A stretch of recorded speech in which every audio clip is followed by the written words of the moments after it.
और ये मेरा अंतिम चुनाव है। अंत भला तो सब भला। इधर जो करना चाहता उसको कोई लाभ नहीं है। तो दोस्तों, क्या बिहार से जेडीयू पार्टी खत्म हो जाएगी? बीजेपी में क्या जेडीयू का विलय हो जाएगा? नमस्कार, मैं आपके साथ के राणा, न्यूज संवाद देख रहे हैं आप। आखिर यह सवाल कहां से उठा कि जेडीयू अब खत्म हो जाएगी और बीजेपी में जेडीयू का विलय हो जाएगा? तो देखिए, इसके लिए वर्तमान की कुछ घटनाओं को ध्यान में रखना होगा और उसी के साथ आपको इतिहास के पन्नों को पलटना होगा। सबसे पहले तो यह समझना होगा कि बीजेपी ने जिस जिससे हाथ मिलाया उसको खत्म कर दिया, चाहे वो शिवसेना ही क्यों ना हो या फिर और अन्य पार्टियों का भी अगर जिक्र किया जाए तो इसमें बाबूलाल मरांडी की पार्टी को याद कर लीजिए और साथ ही हरियाणा में कुलदीप बिश्नोई की पार्टी का विलय भी बीजेपी में हुआ। अगर इनको भी हटा दे तो और भी तमाम ऐसे पुख्ता दावे हैं जो इस बात को लेकर कह रहे हैं कि नीतीश कुमार की पार्टी अब बीजेपी में विलय कर लेगी और नीतीश कुमार की जेडीयू बिहार से एकदम खत्म हो जाएगी। इसके लिए सबसे पहले आपको वर्तमान की घटना का जिक्र करेंगे। सबसे पहले वक्फ बिल को देखिए। वक्फ बिल को लेकर लगातार यह कहा जा रहा था कि नीतीश कुमार चाहे कुछ भी हो जाए लेकिन वक्फ बिल पर वो अपना पक्ष मजबूती के साथ रखेंगे और बीजेपी को आईना दिखाएंगे। लेकिन हुआ इसका उल्टा। बीजेपी के साथ में नीतीश कुमार खड़े हुए नजर आए और जेडीयू पार्टी के बड़े नेता और सांसद ललन सिंह का तो भाषण ही ऐसा था कि ऐसा लगा कि जैसे वो बीजेपी के ही नेता या बीजेपी के ही मंत्री हो। और इस बात को खुद जेडीयू के तमाम नेताओं ने कहा। जैसे ही समर्थन सदन में दिया गया तो उसके बाद एक के बाद एक पार्टी से इस्तीफों की झड़ी लगना शुरू हो गया। अब सबसे पहले तो वो 11 नाम जान लीजिए जिन्होंने जेडीयू को छोड़ दिया है। इनमें सबसे पहले एम राजू नैयर, पूर्व प्रदेश सचिव, मोहम्मद शहनवाज मलिक, अल्पसंख्यक प्रकोष्ठ के प्रदेश सचिव, नदीम अख्तर, उपाध्यक्ष बेतिया जिले के, मोहम्मद तरवेज सिद्दकी अली, प्रदेश महासचिव, मोहम्मद दिलशाद राइन, पार्टी सदस्य भोजपुर, मोहम्मद कासिम अंसारी, पूर्व प्रत्याशी ढाका विधानसभा से वो लड़े थे, ऐसा उन्होंने कहा, मोतिहारी जिले से, जहीर एहसन आजाद, जिला उपाध्यक्ष औरंगाबाद, अतहर हुसैन मंटू, जिला महासचिव, मोहम्मद इलियास खान, 20 सूत्रीय सदस्य, फखरे आलम, उपाध्यक्ष अल्पसंख्यक प्रकोष्ठ, मुजफ्फर इमाम कुरैशी और IH आरजू, जेडीयू जिला महासचिव किशनगंज। और इन्हीं के साथ और तमाम दर्जनों समर्थकों ने भी जेडीयू को टाटा बाय बाय कर दिया। यह तस्वीर देखिएगा जहां जेडीयू से इस्तीफा भी दिया गया और साथ ही बोर्ड को भी तोड़ दिया गया।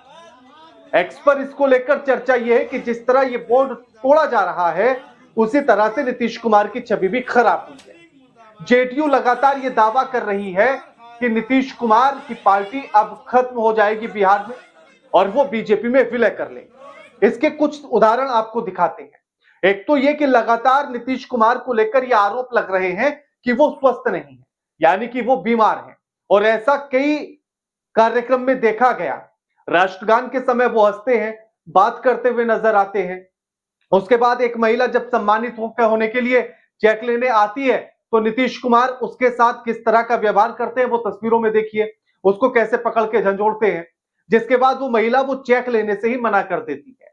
उसके बाद सम्राट चौधरी रोकते हैं नीतीश कुमार को, यह तस्वीर है। इसी तरह की तमाम घटनाएं हैं। नीतीश कुमार कभी प्रधानमंत्री के पैर छूने लगते हैं, कई बार किरकिरी होने के बाद भी। ये तमाम चीजें ऐसी हैं जो इस तरफ इशारा कर रही है कि नीतीश कुमार ठीक नहीं, नीतीश कुमार बीमार हैं। अब इसी को लेकर किसने क्या दावा किया, सबसे पहले वो देखिए। 24 मार्च 2025 को आरजेडी के विधायक मुकेश रोशन ने यह दावा किया कि नीतीश कुमार दिमागी रूप से बीमार है, उल्टी सीधी हरकतें करते हैं, और इन्हीं सब हरकतों का जिक्र उन्होंने किया। साथ ही वो कहते हैं कि बीजेपी नीतीश कुमार पर दबाव बना रही है, जेडीयू का बीजेपी में विलय कर लीजिए, 6 महीने के लिए बीजेपी का ही मुख्यमंत्री बनाया जाए, वरना मुख्यमंत्री का पद छीन लिया जाएगा, समर्थन वापस ले लिया जाएगा और नीतीश कुमार की कुर्सी जो है वो गिर जाएगी। लेकिन इसी पर जेडीयू के मंत्री जमा खान का भी पलटवार आता है और वो कहते हैं कि आरजेडी मनगढ़ंत बातें कर रही है, बीजेपी जेडीयू में झगड़ा कराना चाहती है, भ्रम फैलाने की कोशिश कर रही है। अगर ये मान भी लिया जाए तो उसके बाद कुछ और घटनाएं आपको दिखाते हैं। 28 दिसंबर 2024 को न्यूज 18 की एक खबर जिसमें लिखा कि जेडीयू बिहार से बाहर पैर जमाने की लगातार कोशिश कर रही है। नॉर्थ ईस्ट के दो राज्यों में यानी कि अरुणाचल प्रदेश और मणिपुर में विधायकों को बीजेपी ने तोड़ा है और झारखंड में चुनाव के समय पर केवल 2 सीटें दी। सरयू राय की सीट बदली, उन्हें परेशान किया बीजेपी ने। दिल्ली में भी चुनाव जेडीयू लड़ना चाहती थी लेकिन उसकी उम्मीदों पर पानी फेर दिया। यानी कि जब जब अपना कदम जेडीयू आगे बढ़ाती है, बीजेपी उसे पकड़कर पीछे खींच लेती है और ऐसे कई उदाहरण हैं। इसी के साथ 19 सितंबर 2022 का एक ये खबर देखिए एनबीटी की, दादर, उसमें लिखा है कि बीजेपी में जेडीयू का विलय हो गया है। और ये कहां की बात हो रही है, अब इसको समझिए। दादर नगर हवेली दमनदीव की पूरी इकाई का बीजेपी में विलय हो गया है।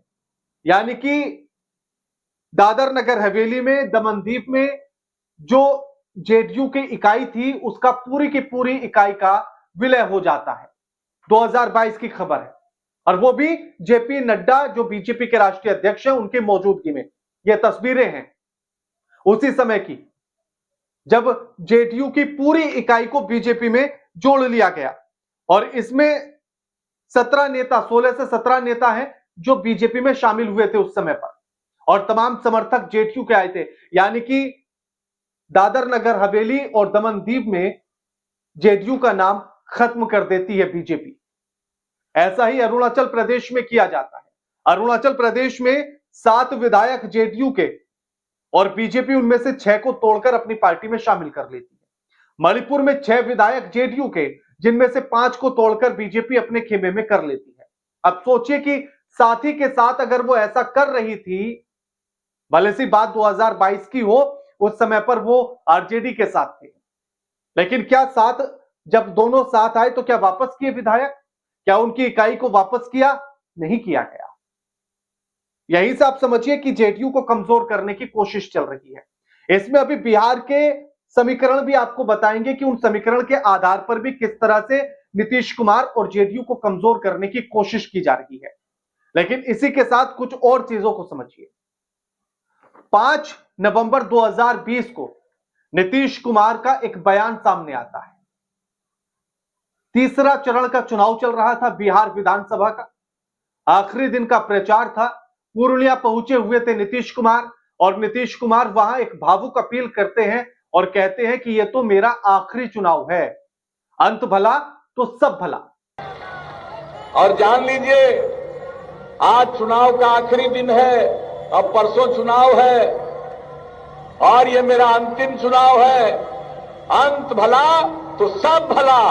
अब आप यानी कि नीतीश कुमार 2020 में ही इस बात का ऐलान कर चुके थे कि वो उनका आखिरी चुनाव है, अब वो चुनाव नहीं लड़ेंगे।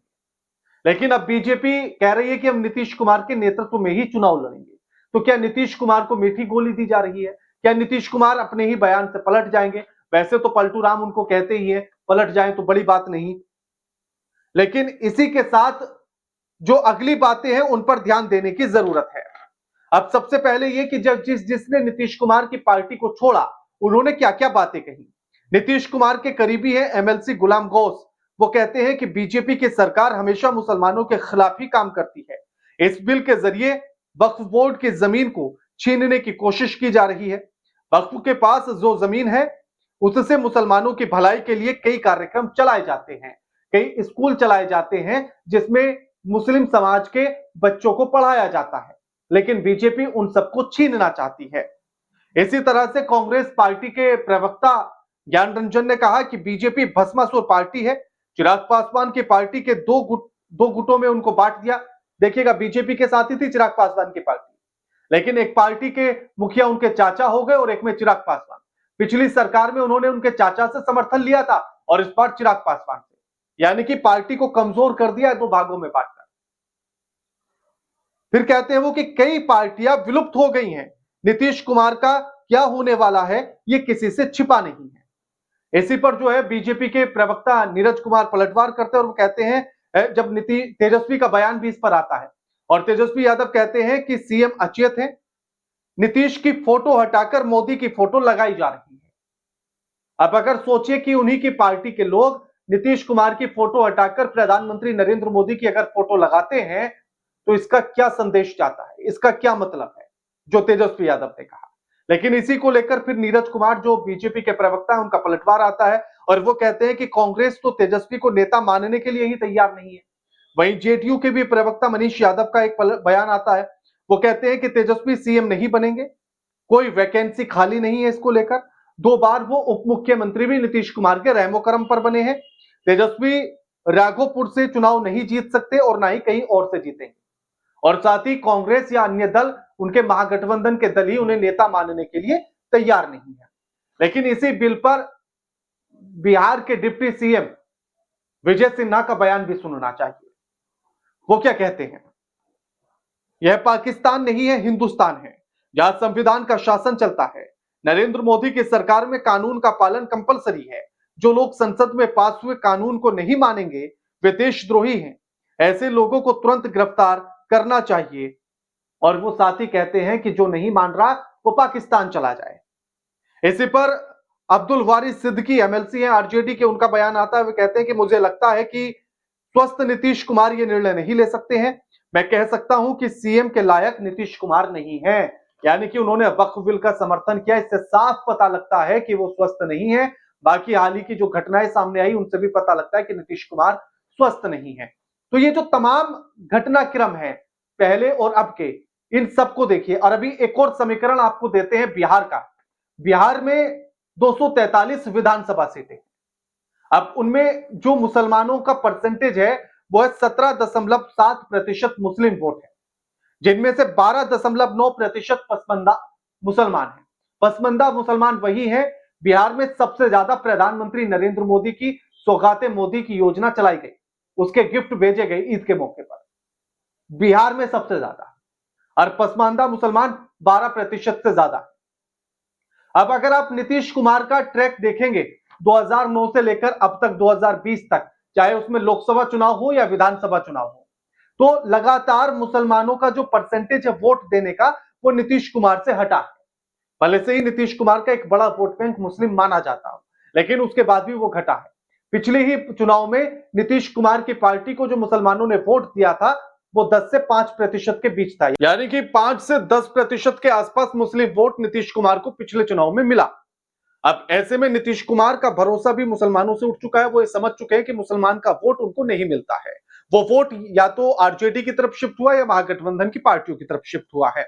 अब ऐसे में क्या नीतीश कुमार को यह लगने लगा कि मुसलमानों के वोट के भरोसे न रहकर हिंदुओं के वोट के भरोसे रहा जाए, इसलिए वक्फ बिल का समर्थन किया और उसी बीजेपी की लीक पर चलना शुरू किया। अब सोचिए कि उसी हिंदू वोट के सहारे बीजेपी है, उसी हिंदू वोट के सहारे नीतीश कुमार होंगे, तो क्या लगता है कि बीजेपी अपनी ही लीक पर नीतीश कुमार को चलने देगी, या नीतीश कुमार को अपनी लीक पर लाने के बाद निपटाने की कोशिश करेगी, उन्हें अपनी पार्टी में समाने की कोशिश करेगी, कहेगी कि दोनों की लीक तो एक ही है, एक साथ चलते हैं। तो इसीलिए ये थोड़ा ज्यादा माना जा रहा है, ऐसा दावा किया जा रहा है कि इसीलिए बीजेपी में विलय जेडीयू का हो सकता है। अब इसको लेकर आप क्या सोचते हैं, क्या समझते हैं, हमें कमेंट करके बताइएगा। वीडियो लाइक कीजिए, शेयर कीजिए और चैनल को सब्सक्राइब करना मत भूलिएगा। नमस्कार।